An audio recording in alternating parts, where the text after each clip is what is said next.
તમે નવું નવું લાવો પણ ગેડા મોઢા ન કરાવતા. ગામમાંથી ઠપકો દેવા આવી ગયા એક ભાઈ. 10-15 કિલોમીટર ઉડાડવાનું છે. જો એકવાર આપણે આપણા મનથી સમજી જાવ કે હા હવે આપણે કરાતું નથી તો ને તો જ આપણે જીવનમાં કંઈક કરી શકશું, બાકી કાંઈ કરી શકવાના નથી. અને ભવિષ્યમાં મારથી જીવનમાં ક્યારેય ભૂલ ન થાય એનું હું ખૂબ ખાસ મારી રીતે ધ્યાન રાખીશ. તો તમે જોવો સેટઅપ, તમારા ઘરે લગ્ન પ્રસંગ હોય તો નીચે મારો મોબાઈલ નંબર આપી દઉં છું, સંપર્ક કરજો. તો ભાઈ સવારમાં થઈ ગયા નહીં ધોઈને રેડી, અને આજ તમને એક યુનિક વસ્તુ બતાવું.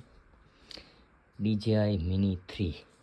કાલે એટલો સામાન લેવા છે, 2 ફોટરા light, 1 flash, memory card reader અને પેન ડ્રાઈવ, અને that's the cell of flash. તો એટલી વસ્તુ કાલે લેવા છે. અને આ જે વસ્તુ તમને દેખાય ને એ 1 લાખ રૂપિયાનો પંખો છે, હવામાં ઉડે એવો. એટલે એ કઈ રીતે લાવ્યો, એના પૈસા ક્યાંથી આવ્યા, કેમ આવ્યા, એ બધી તમને આગળ ઇન્ફોર્મેશન આપું. અને એમાં કેવા કેવા ફીચર આવે, એ કેવી રીતે ઉડે, કેવું રિઝલ્ટ આવે, એ બધું તમને બતાવું હમણાં વિડીયોમાં આગળ. તો ભાઈ ડ્રોન છે ને પહેલાં મારી મમ્મીને દેખાડી. હમણાં એક ભાઈ એવા શું કહેતા હતા બા કે તમે નવું નવું લાવો પણ ગેડા મોઢા ન કરાવતા. ગામમાંથી ઠપકો દેવા આવી ગયા એક ભાઈ, કે તમે નવી નવી વસ્તુ લાવો પણ ગળું મોઢું નથી કરાવતા. ખોલો તો બા.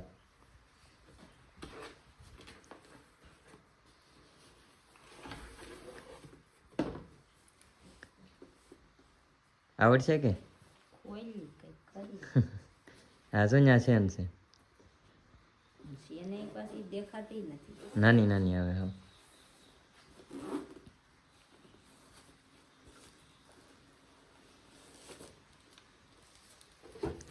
કાઢો એ કોથળીમાંથી. એને રિમોટ કહેવાય. એ જ્યારે ડ્રોન ઉપર ઉડે ને ત્યારે એમાં બધું દેખાય. તો ભાઈ મારા મમ્મી જોવો ડ્રોન ખોલે છે. ક્યારે જોયું કે બા તમે એવું? એકવાર જોયું હતું તે લીધું હતું ને. હા, પહેલાં મેં એકવાર લીધું હતું ત્યારે જોયું હતું, અને એ પાછું જ્યારે આવી પરિસ્થિતિમાં ફસાણા, ટૂંકમાં દેવામાં લોભ લાલચમાં આવીને બધું ખોઈ નાખ્યું, ત્યારે પાછું વેચી નાખ્યું. રેડી આમ એ ઊંધું છે, આમ ઊંધું કરી નાખો. હા, પછી પાંખડા ખોલવાના આવે, પછી ઉડે હવામાન, પછી એમાં વિડીયો ઉતરે એવું આવે. એટલે આવું બધું છે ભાઈ જીવનમાં. જ્યારે ખરાબ પરિસ્થિતિ આવી જાય ને ત્યારે હિંમત હારવાની નથી. આપણે હિંમત રાખીને આગળ જે આપણને કામ આવડતું હતું, જ્યાંથી આપણે અટકી ગયા હતા અને બીજા રસ્તે સડી ગયા હતા, ન્યાન આપણે એને એ રસ્તે પાછું જવાનું છે. અને જે આપણને કામ આવડે એમાં કન્ટિન્યુ કામ કરવાનું છે. અને આગળ તમને કહો આ ડ્રોન ભાઈ કઈ રીતે મેં ક્યાંથી પૈસા લાવીને કેમ લીધું. તો હાલો ભાઈ હવે વિધિ શરૂ કરી દેવાની છે આપણે. મારા મમ્મી બેસી ગયા છે અને આપણા ટીમ મેમ્બરો આવી ગયા છે, અને નવા જે ફોટોગ્રાફર છે એ આવી ગયા છે.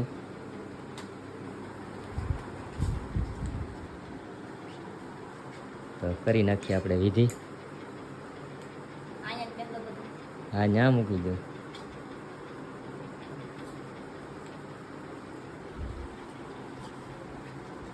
કેવું લાગે છે ડ્રોન એ કોમેન્ટ કરજો. પછી હમણાં ઉડાડીને પછી બધી ડિટેલ આપું કેવું રિઝલ્ટ આવે, શું આવે છે એમ. હવે ટોટલ પૂજા વિધિ કરી નાખી છે. 10-15 કિલોમીટર ઉડાડવાનું છે. તો ભાઈ થઈ ગયું છે બધું કામકાજ રેડી, અને હવે ઉડાડવાનું છે.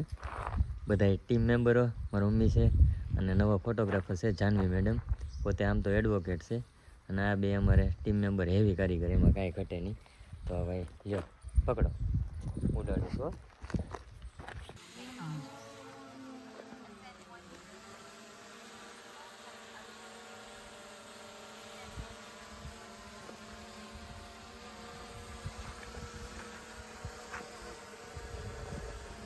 ભાઈ આમાં દેખાય.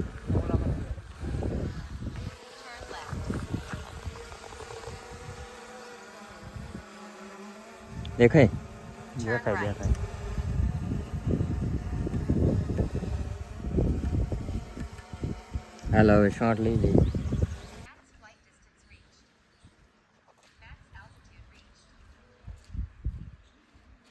દેખાય છે? દેખાય તો ખરી જ ને. તો ભાઈ હેવી પરફોર્મન્સ છે.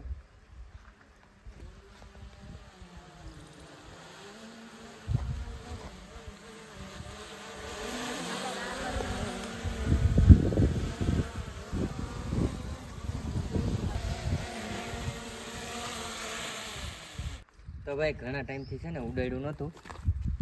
આ આજ પહેલી વાર ઉડેલું છે એટલે કે 2-3 વર્ષ પછી. પહેલાં મારી પાસે મેવિક એર 2 હતું, એ તો આની કરતાં જોરદાર હતું ભાઈ, પરફોર્મન્સવાળું. આમાં થોડુંક વ્યવસ્થિત છે એટલે એની કરતાં ઓછું, પણ બાકી છે એવી એમાં કાંઈ ઘટે નહીં. તો ઓર્ડર બોર્ડર હોય લગ્ન પ્રસંગ તો કહેજો, ડ્રોન ઉડાડવા આવી જાય. હાલ તો ભાઈ આપણા ડ્રોનનું બોક્સ ઓપન થઈ ગયું છે, કેમ કે બધી વિધિ કરી એટલા માટે. તો હવે આ બોક્સ થઈ ગયું છે એકદમ ખાલી, કાંઈ વસ્તુ નથી. તો આમાં શું આવે ને હું તમને બતાવી દઉં. પહેલાં તો આમાં જ બતાવી દઉં બોક્સમાં જ. આમાં જે વસ્તુ બતાવેલી છે એ બધી એમાં આવે બોક્સમાં. આ 6 એક્સ્ટ્રા જે કાંઈ ફેનના શું કહેવાય ને, પાંખડા કહેવાય અમારી ભાષામાં. 2 બેટરી આમાં આવે, 1 બેટરી ડ્રોનની અંદર આવે, 1 રિમોટ આવે, અને આ ચાર્જર છે ડ્રોનની બેટરીનું, અને આ બેગ છે. બેગ ભાઈ 1 નંબર, કાંઈ ન ઘટાય. હવે આમ કાપડ એટલે કાપડ.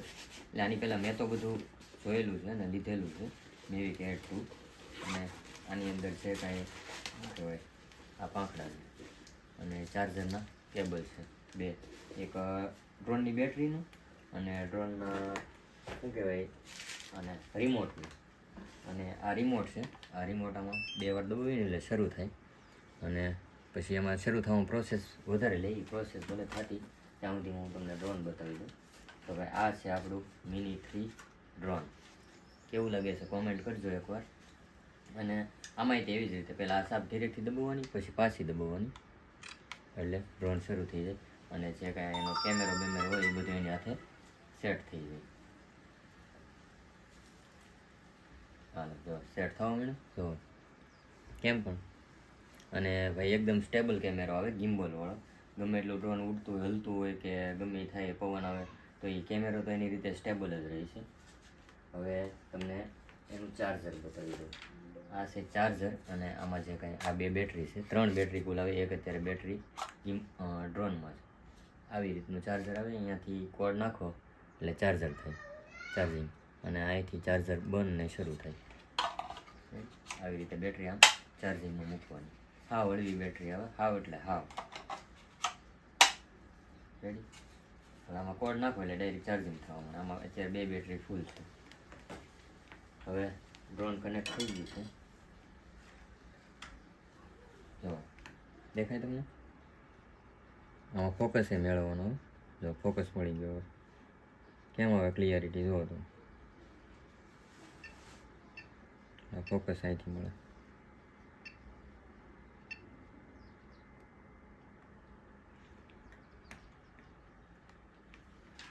અને અહીંથી આમ કરો એટલે ટેક ઓફ થાય, એટલે આપણે ઉડાડવાનું નથી, રૂમમાં છીએ એટલે. અને આમ તો ઉડાડેલું મેં તમને વિડીયો બતાવેલો છે એટલે કંઈ વાંધો નથી.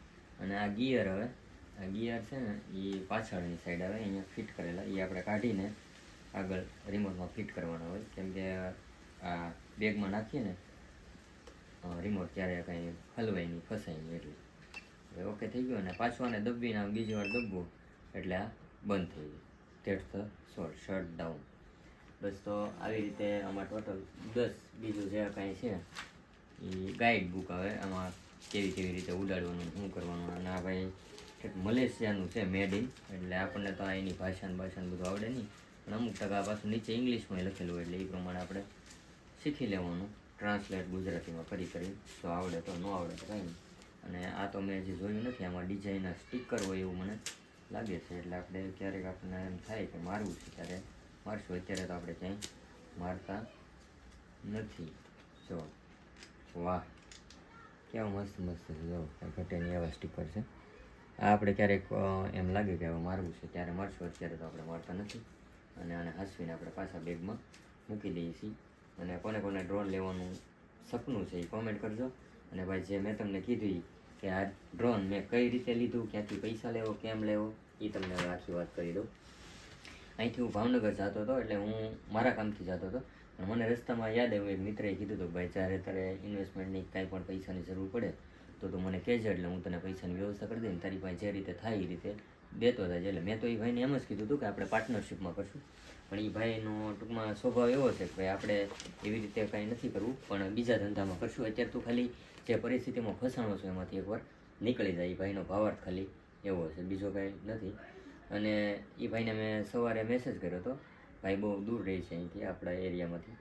અને મેં સવારે મેસેજ કરીને કીધું ભાઈ, મેં તમે જાગો એટલે ફોન કરજો ને. મને જાગ્યા એટલે તરત ફોન કર્યો, અને મેં એને આખી વાત કરી ભાઈ ડ્રોનના ઘણા બધા ઓર્ડર આવે છે પણ મારે બીજેથી ભાડે લાવવું પડે ને XYZ પછી દેવાનું લેવાનું એ રીતે પોસિબલ ન થાય અને થાય તો મેં કીધું એ ભાઈને જેનું આપણે ડ્રોન ભાડે લેવા એને ટાઈમ ટુ ટાઈમ આપણે આપી નાખીએ એટલે મેં કીધું આપણે ડ્રોન લઈ લઈએ ને તો આપણે આ સિઝનમાં થોડો ઘણો બેનિફિટ થઈ જાય એટલે એ ભાઈ મારી યારે એગ્રી થયા ને મને જે કાંઈ રકમની મારે જરૂરિયાત હતી આ ડ્રોન લેવામાં એ ટોટલ વસ્તુ એ ભાઈ મને પૂરી પાડી ઉપર જતાં થોડી વધારે પણ એણે મને રકમ આપી એટલે કે તારે જે લેવું એનાથી ઓછું લેવું હોય તો ઓછું લઈ લે જે લેવું એ લઈ લેજે અને ભાઈએ પણ મારા વિડીયો દરરોજ જોયો છે તો ભાઈ થેન્ક યુ વેરી મચ અને બને એટલું આ જે કાંઈ તમે મને પેમેન્ટ આપ્યું છે એ રીપેમેન્ટ કરવાની ટ્રાય કરીશ અને થઈ જાય તો બધા લોકોને ખબર છે કેમ કે આપણી મહેનત ને આપણું કામ બહુ વ્યવસ્થિત છે એટલે થઈ જાય કોઈ પ્રશ્ન નથી. તો ભાઈ ચાલુમાં છે ને ભાઈ ફોન આવી ગયો એટલે વિડીયો કટ થઈ ગયો અને મેં તમને કીધું એમ કે આ ભાઈ મેં કઈ રીતે વસ્તુ લીધી અને એ પૈસા જે છે આપણે કઈ રીતે રીપેમેન્ટ કરશું એ તો તમને બધાને ખબર હશે. જે આપણે કામ કરશું એમાંથી ધીરે ધીરે સ્ટેપ બાય સ્ટેપ રીતે પૈસા ભેગા કરીને આપણે એ ભાઈને પાછા આપી દેવાના છે અને બહુ વહેલા સમયમાં પાછા આપી દેવો વાંધો નહીં આવે. મને મારી ટૂંકમાં આવડત અને કામ ઉપર વિશ્વાસ છે એટલે જે આ વસ્તુ છે આપણે એને ખૂબ સાચવી અને વ્યવસ્થિત રીતે આપણે યુઝ કરશું અને ભવિષ્યમાં કઈ રીતે એ ટકી રહે એના માટેના પણ પ્રયાસ કરશું. અને ભાઈ અત્યાર સુધી જે કાંઈ મેં ઘણી બધી વસ્તુ લીધી કે કેમેરા લીધા કે બહુ બધી વસ્તુ લીધી મોબાઈલ લીધા કે XYZ LCD TV બીવી બધું ઘણું બધું પણ મેં ક્યારેય કોઈ વસ્તુની કદર નહોતી કરી એટલે જેમ ફાવે એમ વાપરતો. પણ હવે જે કાંઈ વસ્તુ આપણે લઈ વ્યવસ્થિત સારી રીતે અને સાર સંભાળ રાખીને વાપરવાની છે કેમ કે ભાઈ બધી વસ્તુ છે ને આમનામ નથી મળતી ઘણી બધી મહેનત અને ઘણા બધા આપણા કર્મો સારા હોય ને ત્યારે મળતી હોય છે એટલે એને જેમ તેમ ન વાપરવી જોઈએ. અને બીજી વસ્તુ કે જે ભાઈ તમે આપણે હરેક વિડીયોમાં કહું છું જે પરિસ્થિતિમાં આપણે ફસાણા છીએ એ પરિસ્થિતિમાંથી આપણે કઈ રીતે બહાર નીકળશું. તો ભાઈ જે આપણે રસ્તે જઈએ છીએ એ રસ્તે આપણને ખબર છે કે આ રસ્તે આપણું બધું જે કાંઈ છે એ લૂંટાઈ ગયું છે હવે કાંઈ વધ્યું નથી. જે રીતે હું ફસાણો શેર બજારમાં અને ગેમિંગમાં સટ્ટામાં ટૂંકમાં એટલે એ વસ્તુ આપણે કરવાની જ નથી ભાઈ જીવનમાં. એ રસ્તો આપણા લાયક જ નથી શોર્ટકટ કે ભાઈ અહીંથી પૈસા એટલા મળી જાય અહીંથી મળી જાય એવું ક્યાંય કાંઈ થવાનું નથી. થતું હશે ભાઈ 100માંથી એકાદ જણા રે પણ આપણી યારે લગભગ ન થાય કેમ કે આપણા એવા નસીબ નથી અને નહીં હોય ભાઈ. એટલે આપણે જે કાંઈ કામ કરીએ છીએ જે આવડત છે એમાં કામ કરવાનું છે કન્ટિન્યુ અને એ કન્ટિન્યુ કામ કરીને જે એમાંથી બચત થાય કે જે આપણે પૈસા વધારતા જઈએ એ જે આપણે ફસાણા છીએ જે પરિસ્થિતિમાં એમાંથી ધીરે ધીરે નીકળવાનું છે. બીજી કોઈ નવી વાત નથી પણ એકવાર જો આપણા મનમાં સમજાઈ જાય ને ભેગું થઈ જાય કે ભાઈ હવે જ્યાં હું જાઉં છું એ હાવ ને હાવ ખોટી વસ્તુ છે આ આપણે કરાતું નથી. જિંદગીમાં કદાચ ભગવાને આવીને આપણને ઉપરથી બચાવ આવશે ને તોય આપણે ક્યારેય બચશું નહીં જો એ રસ્તેથી પાછા વળશું નહીં પાછા નહીં વળીએ ને તો જો એકવાર આપણે આપણા મનથી સમજી જાવ કે આ હવે આપણે કરાતું નથી તો ને તો જ આપણે જીવનમાં કંઈક કરી શકશું બાકી કાંઈ કરી શકવાના નથી. અને આ બીજી વસ્તુ કે હિંમત જીવનમાં હારવાની નથી. જે થઈ ગયું એ થઈ ગયું હવે આગળ કઈ રીતે વધવાનું છે એ જ વિચારવાનું છે. અને મેં જીવનમાં હિંમત રાખીને જે આગળ વધવાનો પ્રયાસ કર્યો એના લીધે મને ખૂબ ઘણા લોકોએ સાથ સહકાર આપ્યો. જે રીતે આ ડ્રોનમાં ભાઈ આપ્યો એમ ઘણા બધા લોકો ઘણા બધા મિત્રોએ મને સાથ સહકાર આપ્યો અને હજી ભવિષ્યમાં આપશે એવી હું આશા રાખું છું. ને અત્યારે તો હાલમાં તો આપે છે અને ભવિષ્યમાં મારાથી જીવનમાં ક્યારેય ભૂલ ન થાય એનું હું ખૂબ ખાસ મારી રીતે ધ્યાન રાખીશ. અને હવે મળીએ આપણે આગળ કઈ રીતે જીવનમાં પ્રગતિ કરીએ છીએ આજના દિવસમાં. તો ભાઈ કામમાં છે ને પછી વ્લોગ બનાવવાનો ટાઈમ ન રહ્યો અને અત્યારે રાત થઈ ગઈ છે ને હવે ટોટલ સેટઅપ રેડી કરીએ છીએ અને સેટઅપ બધું કમ્પ્લીટ છે. હવે 3 સેટ ઓકે અને અત્યારે આપણી ટીમ આવી ગઈ છે ઘરે. ધર્મેશભાઈ છે, જયસુખભાઈ છે અને મનીષભાઈ છે. અને ટીમવર્ક સાથે એવું કામ કરવાનું છે કે જીવનમાં અમારે કાંઈ ઘટવું ન જોઈએ. શું કહેવાય બધાય સપના હોય ને એ બધા પૂરા કરી નાખવાના છે અને રાત દિવસ મહેનત કરીને કરવાના છે. તો તમે જોવો સેટઅપ. તમારા ઘરે લગ્ન પ્રસંગ હોય તો નીચે મારો મોબાઈલ નંબર આપી દઉં છું, સંપર્ક કરજો. અને ભાઈ જીવનમાં જે કાંઈ આપણે ભૂલ કરી નાખી છે ભૂલને ભૂલીને આગળ વધીએ છીએ ને એટલે જ માટે આ બધું જે કાંઈ થાય છે એ થાય છે. તો એ ભૂલને યાદ રાખીને હજી ટૂંકમાં અફસોસ કર્યા કરત કે ટૂંકમાં હિંમત હારી જાત ને તો આપણે જીવનમાં કાંઈ કરી ન શકત. ધર્મેશભાઈ ડ્રોનનું બેગ જોવે છે. હજી હમણાં જ નવું ડ્રોન લીધું, આગળ તમે વિડીયોમાં જોયું અને તમને ઉડાડીને બતાવ્યું. એટલે ભાઈ જીવનમાં જે થઈ ગયું એ આપણે ભૂલી જવાનું છે ને હવે આગળ વધવાનું છે. બસ વધારે તો આ વ્લોગમાં કાંઈ નથી કહેવાનું, ખાલી એટલું જ છે કે જ્યાં તમે પૂગી ગયા હોય જે ભૂલ કરી નાખી હોય ત્યાં અટકી જવાનું છે, એનાથી આગળ નથી વધવાનું. અને કાંઈ પણ ન સમજાય તો મારી ઇન્સ્ટાગ્રામ આઈડી છે મકવાણા પ્રકાશ 111, એમાં મેસેજ કરજો. મારાથી બને એટલો હું તમને જવાબ દેવાનો અને સાથ આપવાનો પ્રયાસ કરીશ. તો મળશું હવે નવા વિડીયોમાં. ત્યાં સુધી બાય બાય.